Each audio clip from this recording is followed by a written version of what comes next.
1절부터 4절까지 마태복음 16장 1절부터 4절.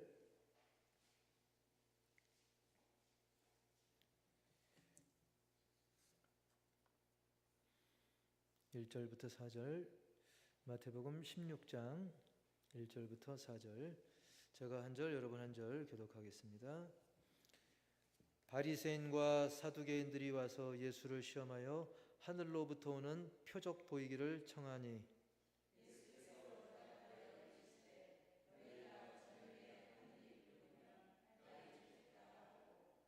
아침에 하늘이 붉고 흐리면 오늘은 날이 굳겠다 하나니, 너희가 날씨는 분별할 줄 알면서 시대의 표적은 분별할 수 없느냐? 악하고 음란한 세대가 표적을 구하나 요나의 표적밖에는 보여줄 표적이 없느니라 하시고 그들을 떠나 가시니라. 아멘. 할렐루야. 오늘 말씀 제목 시작. 보여줄 표적. 이 표적이라는 단어 우리가 가끔 이렇게 쓰는데, 이 표적이라고 하는 그 말의 뜻은 성경 원어적으로 보면 말 그대로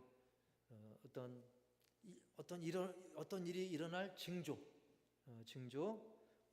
또 표라는 의미도 있어요. 그 표가 있으면 그 작은 표지만 그 표시, 또 사인이라고도 하죠, 영어로는. 그걸 보면 그걸 통해 가지고 이제 짐작을 하고, 그 사인을 통해서 뭐 대통령 사인이면 이게 대통령의 명령이구나. 그처럼 이 표적은 한마디로 하나님께서 앞으로 될 일들에 대한 어떤 표시, 그리고 거기에 대한 어떤 특징을 보여주기도 하고, 또 성경에 보면 그것이 기적을 통해서 많이 일어났어요. 그래서 그 기적을 보면 하나님께서 이런 일들을 나타내시는구나. 그 기적을 통해서 또 하나님의 뜻을 이렇게 미리 짐작해 하신 거죠. 또 어떤 징후라는 뜻도 있어요. 그래서 뭐 영어로는 사인 또는 마크, 우리가 마크한다 그러죠. 마킹 또는 마크한다 그러죠. 그래서 이 표시, 마킹한 걸 보고 이것은 무엇을 의미하는가, 그걸 짐작해 볼 수 있죠. 또 영어로 사인이라고도 하는데, 야구할 때 보면 뭐 감독이 막 이렇게 막 하잖아요. 뭐 어떻게 하고 사인 보내잖아요. 또 투수가 공을 던질 때 포수가 앉아서 이제 공격하는 선수 모르게 막 사인을 보내잖아요, 표시를. 그걸 통해 가지고 투수가 어떤 공을 던져야겠다, 그걸 이렇게 알 수 있는 것이죠. 그래서 오늘 말씀에서는 예수님께서 보여줄 표적에 대해서 말씀하셨는데, 거기에 대해서 우리가 한번 살펴보기 원합니다. 먼저 오늘 1절 말씀을 한번 보면, 1절 다 같이 시작. 바리새인과 사두개인들이 와서 예수를 시험하여 하늘로부터 오는 표적 보이기를 청하니. 아멘. 그냥 표적이 아니고 어디서부터 오는 표적이요? 하늘로부터. 즉 하나님께서 보여주고자 하는, 하나님께서 뜻하고자 하는 그런 일들, 그런 어떤 기적이라든지 그걸 예수님을 통해서 그들이 이제 보기를 원했다는 것인데요. 근데 누가 찾아왔냐면 이 두 파가 왔어요. 두 파.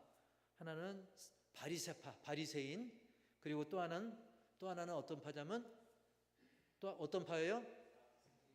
좌파 우파도 아니고 독사파 사자파도 아니고 사두개파, 사두개인이 온 거예요.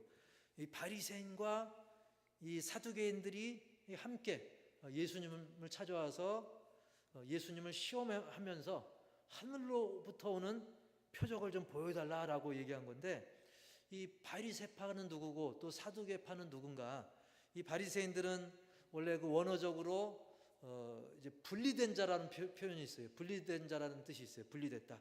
우리는 일반 백성들 정도가 아니라 우리는 하나님의 말씀, 특히 이 모세 오경은 기본이고, 거기에다가 막 여러 선지서, 그리고 그 말씀과 율법을 잘 지키기 위해서 이 여러 장로들의 유전들, 그들이 세운 율법을 잘 지키기 위한 여러 법칙이라든지 조항이라든지 그런 것까지도 잘 받아들이고 그것을 철저히 지키고자 했던 그런 사람들을 이제 바리새파 사람들이라고 하는데요. 그들의 특징은 따라서 해볼까요? 경건, 율법 준수. 이게 아주 큰 특징이었어요. 우리는 정말 보통 사람들과 다르게 아주 경건해야 되고 율법을 그냥 지키는 것이 아니라 아주 철저히 지키겠다. 그래서 이미 기록된 성경, 율법서들, 모세오경, 그리고 또 선지서들 거기다 추가해가지고 거기에 막 덧붙인 장로들의 유전, 여러 조항까지 추가해서 우리는 철저히 지킨다. 그래서 당시 예루살렘 인구가 한 2만 5천 정도를 추산하고 있는데 그 중에서 2만 5천 명 중에 무려 한 6천 명 정도가 이 바리새인이었어요. 그러니까 굉장히 큰 세력이죠. 2만 5천의 예루살렘 인구 중에 6천 명 정도니까 뭐 굉장히 많은 사람들이 이 바리새인들이었죠. 그래서 그들은 성경에서 나오는 대로 어떤 천사도 나오잖아요. 그리고 어떤 영적 존재, 그리고 부활, 이거를 믿었습니다. 그런 거 믿는 건 좋죠. 그런 존재를 믿는 거는 사실이니까. 근데 거기에 좀 치우쳐가지고 너무 형식적으로 지키려다 보니까 오히려 딴 사람들을 좀 내리보는 그런 경향도 있었고, 또 형식에 얽매이는 그런 경향을 우리가 볼 수가 있습니다. 그리고 그들과 좀 약간 대립되는 이 사두개인들 말고 또 어떤 사람들이 있다고 그랬어요? 아니, 바리새인 말고 어떤 사람이 있다고 그랬어요? 예, 놀라셨죠? 예. 사두개인, 그죠? 바리새인과 사두개인. 이 사두개파들은 이 사두개, 그 말이 어디서 왔는가 하면 그런 설이 유력한데, 이 사독이라고 하는 제사장이 있어요. 거슬러 올라가면 다윗과 그 솔로몬 시대에 이 사독이라고 하는 누구라고요? 사독. 예. 그래서 사독이라고 하는 대제사장이 있었는데 그 후손들이에요. 근데 그들은 이 대제사장의 후손으로서 그들은 이 모세 오경만 인정합니다. 성경은 오직 이 모세 오경만 우리는 인정하겠다. 그리고 그들은 이제 처음에 왕이라든지 왕권과 이렇게 좀 친밀하다 보니까 그것이 어떤 점점 대를 이어오면서 어떤 권력과 굉장히 긴밀해지는 그런 유대 관계가 형성이 됩니다. 그래서 나중에 로마 정부가 들어서고 또 헤로드 왕이, 분봉 왕이 막 들어섰을 때도 그들과 조화를 이뤄버려요. 정치 권력과 결탁이 돼서 한마디로 정치 세력화가 됩니다. 그래서 그들은 제사장직을 늘 맡고 있다 보니까 이제 당시에 오늘날로 말하면 당시 종교인들은 어떤 정치적 힘들도 많이 갖고 있었어요. 그래서 당시에 그 사법기구라고 할 수 있는 산헤드린 공회가 있거든요. 거기에서 중요한 위치를 그들이 차지하고 있는 거예요. 요즘 말로 말하면 약간 사법권들도 갖고 있는 거죠. 그리고 정치와 경제에도 많은 영향력을 행사를 하고 있었는데, 하지만 그들은 어떤 굉장히 지나칠 정도로 좀 현실적이다 보니까 현재 권력화도 타협하고 그냥 눈에 보이는 것들에 치중하다 보니까 그들은 영적 존재에 대해서 소홀히 생각합니다. 그래서 그들은 천사도 믿지 않았습니다. 바리새인과 달리 부활과 천사를 그들은 믿질 않았어요. 영적인 존재를 인정하지 않았습니다. 당장 눈에 보이는 것, 거기에 치중을 했던 거죠. 그러니까 사실 바리새인과 사두개인하고는 서로 협력이 아니라 서로 견제하고 좀 부딪히는 그런 관계였어요. 근데 놀랍게도 그들이 이번엔 뜻을 같이 해서 예수님께 따지러 온 거예요. 쉽게 말하면. 여러분, 자기들끼리 사이가 안 좋아도 어떤 공동의 목적을 가지고는 힘을 합치는 거죠. 근데 그 공동의 목적이 선한 것이었으면 얼마나 좋겠습니까? 그들이 예수님을 찾아와서 예수님 피곤하시죠? 저희가 돕겠습니다. 이게 아니라 오히려 예수님을 시험하려고 왔어요. 왜? 당시에 그들이 힘이 있고 권력이 있고 쉽게 말하면 그들은 박힌 돌 같은 존재였는데 예수님이 막 감히 굴러 들어온 돌 같은 예수님이 자기들보다 막 백성들에게 인기 있는 것 같고 그러다 보니까 예수님에 대해서 막 질투하고 그리고 자기들의 어떤 위치가 불안해지는 게 아닌가. 그래서 예수님을 시험하는데 그들은 뭘 구했냐면 하늘로부터 오는 표적을 예수님께 보여달라. 그것도 아주 더 노골적으로 심하게 얘기하면 예수님께 대적하고, 또 애들 말로 하면 뭐 맞짱 뜨자, 거의 그런 느낌으로 아주 괴이한 모습을 그들이 예수님 앞에 보이게 된 거죠. 한마디로 아주 세속주의에 굉장히 찌들었던 이 사두개인과 그리고 율법주의에 아주 치중했던 바리새인들이 이렇게 함께 서로 짝짝꿍해가지고 예수님을 훈련시키는 거예요. 한마디로 훈련하는 거, 아니 시험하는 거죠. 이 시험에는 좋은 의미의 시험도 있어요. 단련시키고 훈련시키는 좋은 의미의 시험도 있는데, 그런 시험이 아닙니다. 이들이 한 시험은 마치 광야에서 예수님이 시험 당할 때, 마귀가 예수님을 왜 시험했습니까? 하나님의 뜻을 이루고자 하는 예수님을 방해하기 위해서 시험한 거거든요. 넘어뜨리려고. 마귀가 여러분을 왜 시험할까요? 여러분 훈련시키려고, 잘되게 하려고? 그게 아니죠. 여러분을 넘어뜨리려고 시험하죠. 바로 그런 시험을 바리새인, 사두개인, 감히 그들 주제에 예수님을 시험을 했던 거죠. 마치 사단이 예수님을 광야에서 넘어뜨리고자 했던 그런 종류의 시험을 그들이 시도했던 거예요. 그때의 시험과 같은 말을, 같은 표현인 것입니다. 그래서 이거는 뭐 단지 궁금해서 어떻게 하나 볼까 궁금해서, 또는 연단시키고자 그런 차원을 벗어난 거예요. 아주 다소 이 저희가 아주 그런 불순한 동기로 그들이 예수님을 시험했던 거죠. 그러면서 어이 예수 한번 입증해봐, 뭐 거의 그런 무례하면서도 굉장히 도전적인 자세였던 것이죠. 그리고 하늘로부터 오는 표적 보이기를 청하니 그랬어요. 우리가 청하다 할 때는 좀 공손한 느낌을 상상할 수 있는데, 그들이 청한 것은 그런 공손한 것이 아니라, 사실 이 청하다라는 말의 원어에는 신문하다는 것도 있거든요. 신문. 우리가 막 죄인들 신문하잖아요.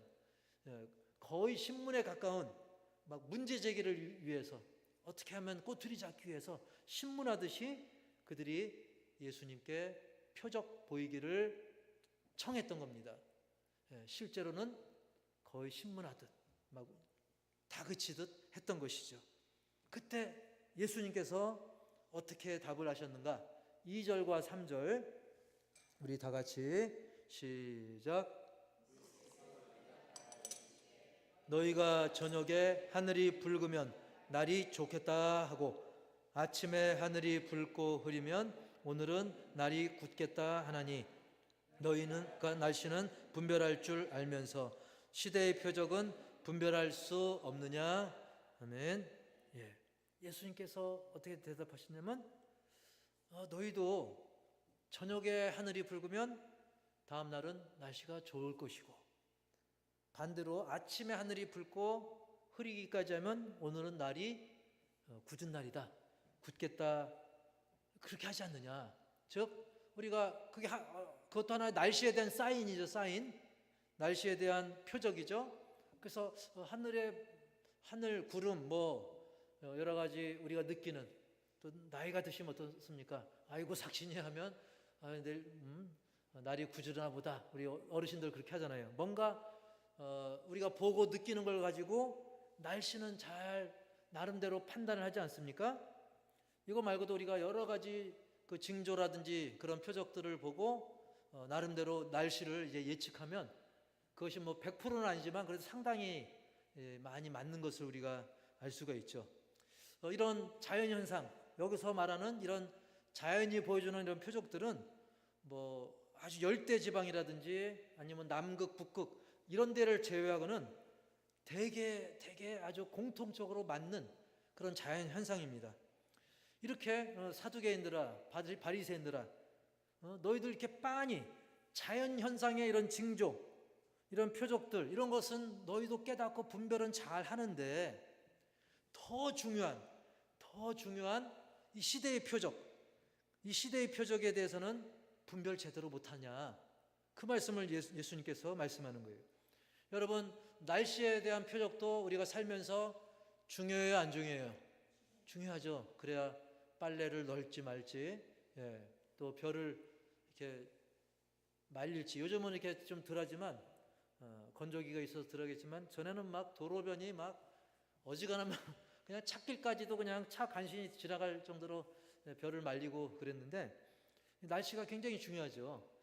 그런데 날씨보다 더 중요한 이 시대의 표적이 굉장히, 이건 뭐 날씨보다 훨씬 더 중요한 것입니다. 따라서 해볼까요? 시대의 표적. 예, 이때 당시 오늘 말씀에 나오는 그 시대의 표적이 뭐냐면 바로 유대인들이 간절히 소망했던 메시아, 과연 메시아가 언제 오실까 하는 그 표적, 이 너무나 더 중요한 표적이죠.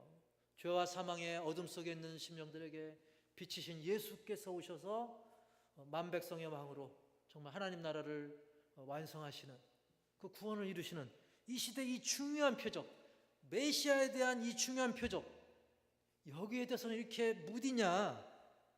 봐라, 내가 바로 메시아가 여기 지금 뻔히 와가지고. 게다가 예수님이 솔직히 그동안 표적 보여줬어요, 안 보여줬어요? 그죠? 막 오병이어 바다를 건너고, 그 외에도 말씀이 다르잖아요. 선포하는 말씀이 다르고. 그러니까 쉽게 말하면 아이고 이 답답이더라, 지금 그 표적 자체가 여기서 이야기를 하고 있다. 그리고 표적을 그동안 많이 보여주지 않느냐. 이미 구약 성경의 예언대로 처녀가 잉태하여 아들을 낳고 마리아를 통해 요셉과 정혼한 마리아를 통해서 이렇게 내가 태어나서 자라고 지금 이렇게 많은 표적을 보여주고 있지 않느냐. 지금까지 얼마나 보여줬는데 더 보여줘야 믿겠느냐. 날씨는 잘 분별하면서 이 더 중요한 이 시대의 표적은 왜 너희들 무딘 상태로 그렇게 지내고 있느냐. 보여주고 또 보여줬는데 그들이 예수님 표적 좀 더 보여주세요. 그런 거예요. 그러니까 얼마나 갑갑하겠습니까? 더 보여주세요. 더 센 걸로 보여주겠어요. 여기서 우리가 한 가지 알 수 있는 게, 여러분, 기적과 응답도 반복되다 보면 거기에 무감각해질 수가 있어요. 그래서 더 센 약효를 우리가 기대하는 경향이 있다는 거예요. 그게 인간의 좀 간사함이죠. 이거 조심해야 되는 겁니다. 그래서 보면 막 기도원이라든지 뭐 모든 기도원이 다 그런 건 아니에요. 기도원이라든지 여러 이제 신유와 환상 거기에 막 집착하다 보면 나중에 더 센 환상, 더 센 기적, 그걸 더 요구하게 되고, 그게 만족치 않으면 저 기도원은 더 세다더라. 저쪽 원장은 더 세다더라. 여기는 이미 뭐 영역이 떨어지고 저쪽이 더 영역이 세다. 그런데 찾아다니면서 그러다가 이단에 홀랑 넘어가는 경우도 있는 것이죠. 여러분, 하나님께서는 뭐 주구장창 무조건 기적만 계속, 우리가 그것을 계속 요구하고 거기에 맞들려져 가지고 거기에 중독되면 안 되는 겁니다. 그러다 보면 이렇게 예수님께 멱살만 안 잡았지, 멱살만 안 잡았지 기적을 막 요구하는 거예요. 하나님은, 따라서 합시다. 하나님은 자판기가 아니다. 막 기적, 내가 이 정도 투입하면 그냥 기적을 착착 하는. 여러분, 때로는 심지어 사도 바울조차도 사도 바울을 통해서 많은 사람들을 고치셨는데 정작 사도 바울은 병을 안고 살았어요. 그래서 사도 바울이 너무 갑갑해서, 하나님 왜 저는 안 고쳐줍니까? 바울아, 네가 받은 은혜가 엄청나서 쉽게 말하면 차고 넘치는데 그것까지 하면 너 교만할 것 같아서 내가 다 계획이 있어. 그걸 깨닫고 나서 그는 하나님의 그 뜻을 받아들이고 또 목숨을 다해서 또 선교를 하지 않았습니까? 근데 우리는 그냥 자판기 뽑아내듯이 하나님 어찌 이럴 수가 있습니까? 물론 우리가 너무 급할 땐 그런 하소연할 수 있죠. 근데 이렇게 바리새인처럼 사두개인처럼 우리가 그들을 보고 혀를 차면서도 우리도 거기에 그런 경향을 보일 수 있다는 사실을 늘 경계할 수 있기를 주의 이름으로 권면합니다. 그래서 이제 4절 말씀 시작. 악하고 음란한 세대가 표적을 구하나 요나의 표적밖에는 보여줄 표적이 없느니라 하시고 그들을 떠나가시니라. 아멘. 예, 악하고 음란한 세대가 표적을 구하나? 뭐밖에는? 예, 요나의 표적밖에는. 너희들 표적을 많이 구하는데 요나의 표적밖에는 내가 보여줄 표적이 없다. 그리고 그들을 떠나가셨습니다. 먼저 악하고 음란한 세대라고 이야기를 하는데요.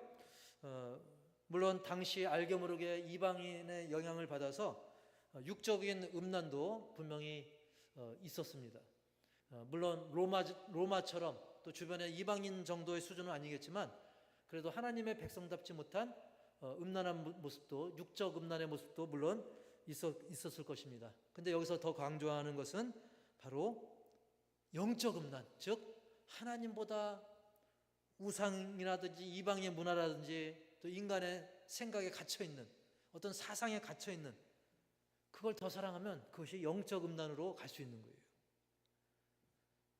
우리 찬양 가사처럼 내 주 대신 주를 더 사랑하고 주님을 더 사랑해야 되는데 우리가 세상을 더 사랑하고 세상의 이론과 학설 거기에 더 휩쓸리는, 그래서 이리 휩쓸리고 저리 휩쓸리는 영적인 음란의 세대, 악하고 음란한 세대가 바로 뻔히 온 메시아를 두고도 이렇게 표적을 구하고 있어요. 여러분, 표적을 구하는 것 자체가 죄입니까 아닙니까? 아니죠. 우리가 구할 수 있죠. 하나님, 이거 병원에서 불치병인데 하나님 고쳐주옵소서. 우리가 하나님의 표적 그걸 구할 수 있어요. 그 자체가 죄는 아닙니다. 하지만 거기에 불순한 의도가 있는 거죠. 영적으로 순결하지 못한 그런 마음, 나쁜 의도, 그런 표적들은, 그렇게 구하는 표적은 악한 것입니다. 바로 바리새인이 그랬고 사두개인들이 그랬던 것입니다. 그들에게 예수님께서 뭐라고 말씀하시냐면, 그래, 보여줄게. 다만 내가 보여줄 표적은 딱 그거야. 그게 뭡니까? 바로 누구의 표적? 요나의 표적. 우리가 요나의 표적이 뭘까요? 우리가 요나서 1장부터 4장까지 쭉 되어 있는데 그 요나의 표적은 뭐냐면 요나가 이제 하나님의 명령을 어기고, 즉 니느웨로 가서 그들에게 멸망을, 하나님의 그 심판을 선포하라는 그 명령을 어기고 다시스로 도망가다가 하나님께서 풍랑을 만나게 하고 결국 바다에 던지우고 뭐가 삼켰을까요? 예, 물고기. 어떤 사람은 고래 하는데 안 걸려드네요. 성경에 딱 고래라고 되어 있진 않아요. 큰 물고기. 어쨌든 물고기로 되어 있는데, 여러분, 사실 그 속에 들어가면, 물고기 뱃속에 들어가면 우리가 생물학적으로, 과학적으로, 의학적으로 살 수 있어요, 없어요? 없죠. 막 그 안에서 내장, 그 위산에 다 녹아 없어지죠. 소화가 돼버리죠. 뼈도 못 추리는 것이죠. 그런데 요나가 물고기 뱃속에서 며칠 있었어요? 3일 또는 사흘, 3일 동안 있었죠. 그리고 나중에 물고기가 토해냈죠. 그래서 요나가 이제 니느웨 성의 복음을, 하나님의 말씀대로 강력한 심판을 선포하게 되는데, 이 심판의 메시지 속에 하나님의 선포라고 한 말씀이 비록 심판의 메시지였지만 하나님의 그 말씀에는 능력이 있습니다. 그래서 사실은 그 요나가 심판을 선포하면서 다 망할 줄 알았는데 그 말씀 가운데 놀라운 성령의 역사로 말미암아 니느웨 백성들이 회개했어요, 안 했어요? 회개하는 바람에 정말 놀라운 복음의 능력이 나타났죠. 그들이 회개하고 하나님을 믿게 되는 그런 놀라운 복음의 역사가 나타난 거죠. 이것이 상징하는 건 뭐냐면 바로 예수님의 죽으심, 그리고 무덤 속에서 사흘간 계셨다가 부활하셨고, 그 주님을 믿는 자들은 예수님의 영생에 동참하게 되는, 그걸 보여준 사건이 바로 요나의 표적인 줄 분명히 믿습니다. 이 표적이야말로 그저 당시 사람들의 어떤 육적인 만족, 호기심을 만족하는 그런 표적이 아니었던 거죠. 근데 유대인들은 어땠습니까? 호기심 만족하는 거 좋아하고, 먹는 거 좋아하고, 오병이어 칠병이어 먹는 거 좋아하고, 기적 보는 거 신기하니까 좋아하고, 병 나니까 좋고, 거기에 그런 기적을 보여주신 예수님의 원래 뜻은 뭡니까? 예수님이 그 표적을 보이신 원뜻은 뭡니까? 내가 바로 메시아다. 그래서 내가 장차 죽지만 부활하여 이제 참 소망이 되고 너희가 나를 통해서 하나님의 나라를 영원히 누릴 것이다. 이런 메시아에 대한 표적인데, 그들은 어떤 인간의 삶의 욕구, 그 만족에 치우쳤던 것이죠. 호기심 만족하고, 먹는 거 만족하고. 물론 오늘날 교회가 교제하고 전도를 위해서 그런 만족도 어느 정도는 전도의 방법으로 쓰기도 하지만, 교회의 핵심은 바로 하나님의 공의를 만족하되 인간의 힘을 할 수 없기 때문에 예수님의 죽으심과 부활, 그 복음을 믿는 믿음으로 우리의 영혼이 예수님 안에서 깨끗해지고 성결해지고 우리가 하나님의 자녀가 되어서 그로 하여금 영생을 누리게 하는 것이 가장 핵심인 것을 믿으시기 바랍니다. 그래서 예수님께서 말씀하신 거예요. 요나의 표적밖에는 내가 보여줄 표적이 없느니라. 그래서 그 표적을 통해서 하나님의 공의를 만족시켜 주셨고 하나님의 사랑을 표현하셨던 것이죠. 하나님의 그 표적을 보이신 최종 목표가 뭔지를 요나의 표적을 통해서, 그리고 예수 그리스도의 죽으심과 부활을 통해서 하나님은 이루셨다는 사실입니다. 그래서 그들이 그 표적을 요구했든지 안 했든지 그거와는 별개로 어차피 하나님의 계획에 의해서 하나님께서는 메시아 예수 그리스도를 통해서 완벽하게 그 보여주신 표적대로, 요나의 표적대로 완벽하게 이루어 주셨음을 분명히 믿습니다.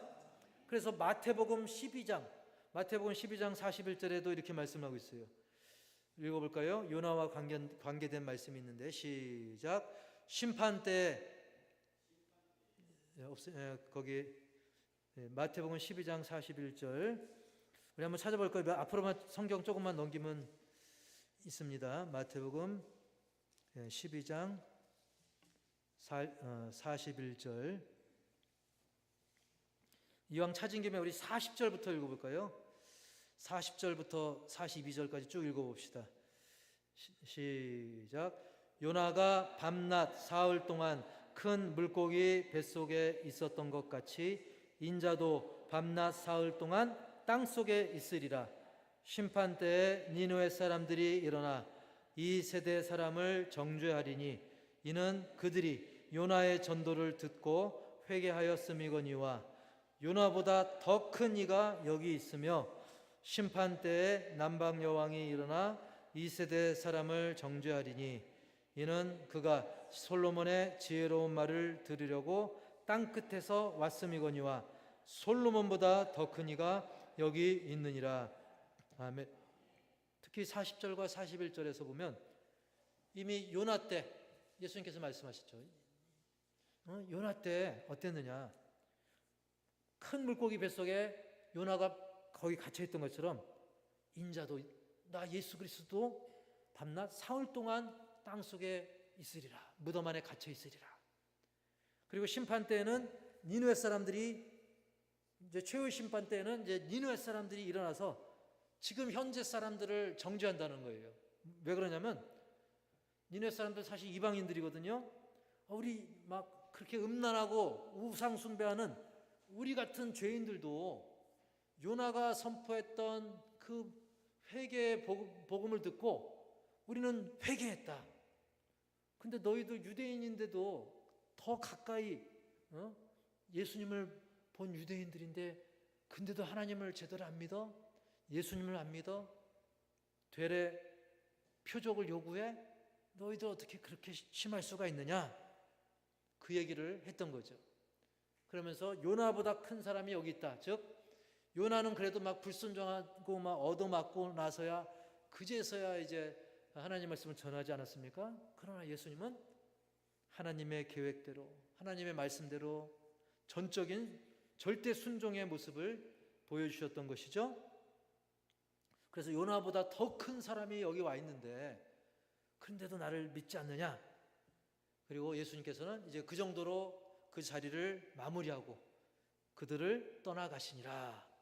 이제 다음 행선지로, 왜? 또 하나님의 또 계획과 뜻을 이루기 위해서 이제 그 자리를 떠나 계속 복음을 전하는 강행군을 했던 것입니다. 그리고 더 이상 그들과 함께 있을 이유가 없었던 것이죠. 그들은 예수님과 함께하는 그 놀라운 이 영광의 자리를 거기에 죄를 뿌린 것과 마찬가지였던 것입니다. 줘도 못 먹는, 저 메시아를 뻔히 눈앞에 보고도 누리지 못하는 그런 어리석음 속에 있었던 것이죠. 그런 거 보면 저와 우리는 엄청난 복을 받은 줄 믿습니다. 당시에 뭐 상류층이라 할 수 있었던 권력층, 실권자라고 했던 사두개인이나 바리새인보다 우리는 얼마나 큰 기쁨과 은혜를 누리고 있지 않습니까? 그래서 오늘 말씀을 통해서 첫 번째로 떠오르는 단어가 뭐였냐면 1번 시작, 표적 전국시대. 그때도 막 표적이 예수님을 통해서 많이 일어나기도 했지만, 그래서 많은 사람들이 막 표적을 구하고 이리 휩쓸리고 저리 휩쓸렸던 것이죠. 오늘날은 안 그런 것 같죠? 그렇지 않습니다. 오늘날도 한국의 무당이 줄고 있어요, 늘고 있어요? 오히려 막 무당이 굉장히 많아요. 막 연예인들도 뻑하면 그냥 어느 날 보니까 연예인도 무당이 돼 있는 경우가 많아요. 여러분, 서양 무당까지 포함하면 더 많습니다. 그리고 꼭 작두만 타야 무당이 아니라 그런 표적에 치우친 어떤 영적인 신비한 존재, 오늘날 과학시대니까 그게 적을 것 같죠? 안 그렇습니다. 타로점이라고 그러죠? 그 약간 서양 점치는 식으로 재미로 본다고 하지만 여러 점집들, 동양, 서양, 어디 뭐 페르시아, 뭐 여러 동서양 할 것 없이 막 세계적으로 여러 가지 영적인 것에 치우치는 일들이, 뭐 퇴마 의식도 있어가지고 뭐 불교나 또 천주교에서도 막 퇴마 의식이 있습니다. 또 TV 프로그램 중에도 보면 막 무당들이 막 요즘은 굉장히 막 복장이나 이런 것도 신식으로 막 나와서 활개칩니다. 그리고 전에 보면 무릎 무슨 도사? 무릎 팍도사도 해가지고, 그러면 또 무슨 보살 해가지고, 제가 뭐 보진 않습니다만 이렇게 채널 돌리다 보면 가끔 막 연예인들이 막 그런 복장 해가지고 그냥 버젓이 공중파에 막 그런 게 버젓이 나와요. 또 그런 사람들끼리 뭐 연애하는 뭐 프로그램, 오늘 또 신문 펼치면 오늘의 뭐 운세, 뭐 또 역술인들 080 뭐 00700 뭐 하여튼 눌러가지고 하면 되는 거, 달나라로 화성으로 우주선을 쏘아 올려도 요즘도 이렇게 아닌 것 같지만 사람들은 교회를 향해서는 영적인 존재에 대해서 굉장히 부정하는 것 같고, 교회를 대해서는 뭐 영적인 거에 대해서 무관심한 것 같지만 사실 뒤로 호박씨 다 까고 있습니다. 뭐 이사할 때는 어떤 날 따져요? 손 있어요, 없어요? 여기 손 있는데 손 없는 날 따져요. 이거 다 기독교 비판할 때는, 기독교를 비판적으로 볼 때는 그들은 과학시대 때 무슨 하나님 예수님이냐, 그래갖고 지들은 다 이런 거 따집니다. 홍동백서 뭐 있잖아요, 막 제사할 때도. 여러분, 그러나 한편 장점도 있어요. 뭐냐면 아예 영적인 것을 무시하는 것보다는 그들도 영적인 것에 알고 보면 관심이 있다는 거예요. 그래서 우리는 전도를 포기하지 말라는 거예요. 당장은 막 굿하는 거 좋아하고 전 보는 거 좋아하고, 알게 모르게 그들은 영적인 것을 인정한다는 거예요. 그리고 알게 모르게 그들은 마음의 공허함과 두려움이 있는데 그걸 엉뚱한 것을 찾고 있는 거예요. 오히려 아예 그런 걸 인정 안 하는 사람보다 그런 걸, 물론 틀렸지만 그런 걸 인정하는 사람들이 오히려 우리의 전도 대상이기도 한 것입니다.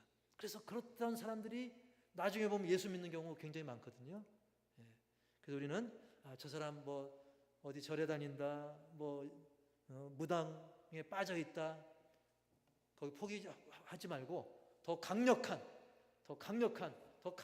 표적을 보여주신 우리 예수 그리스도의 이름으로 계속 기도하고 전도해서 열매 맺기를 축복합니다. 지금은 표적 전국 시대, 오히려 영적으로 어두운 것 같지만 오히려 소망이 있다. 그 다음에 두 번째로는 아무리 표적이 많아도 그 표적 중에 중심이 되는 표적은 요나의 표적이라는 거예요. 2번 시작. 중심 표적은 요나의 표적. 사실은 저 표적이 아닙니다. 지금 사격할 때 하는 표적과 다르죠. 우리가 오늘 말씀에서 본 표적은 저 사격할 때 보이는 표적은 아니지만, 우리가 말이 비슷해서 제가 말씀드리지만, 저 관역지처럼 아무리 주변에 이런저런 표적이 있어도 제일 중심되는 표적은 요나의 표적이라는 거예요. 요나의 표적이 중심이 된다는 것은 바로 예수님의 죽으심과 부활의 표적, 핵심 표적. 그래서 예수님도 너희가 표적 보여달라고 해도 나는 요나의 표적밖에는 보여줄 게 없어 라고 예수님이 대답했다는 거예요. 그 사흘간 물고기 뱃속을 체험한, 영적으로도 우리도 그걸 체험한 거나 마찬가지예요. 왜? 예수님의 죽으심과 부활을 믿음 안에서 우리도 예수와 함께 죽고 예수와 함께 살고, 할렐루야, 살고 그 다음에 영원히 사는 믿음의 자녀들인 것이죠. 여러분, 니느웨 백성들 보면, 당시 보면 그 요나의 그 외침에, 요나 선지자의 외침에 그들은 회개했습니다. 그랬을 때 그들은 개만도 짐승만도 못한 지옥의 땔감 정도밖에 안 된다라고 생각한 그들조차도 회개할 때 하나님의 은총을 덧입고 살게 된 것을 믿으시 바랍니다. 의외였죠. 요나도 깜짝 놀랐어요. 아니, 저것들 하나님께서 불 내려서 다 싹 쓸어버릴 줄 알았는데 살아있네.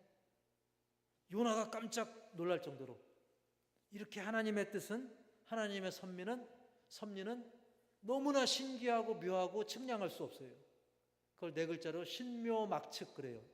신묘막측, 신기하고 오묘하고 측량할 수 없다. 하나님의 섭리는 신묘막측하다. 근데 중요한 것은, 따라서 합시다. 표적보다 반응이 중요하다. 아무리 그런 표적을 보여줘도 반응하지 않으면 소용없잖아요. 따라서 해봅시다. 반응은 빠를수록 좋다.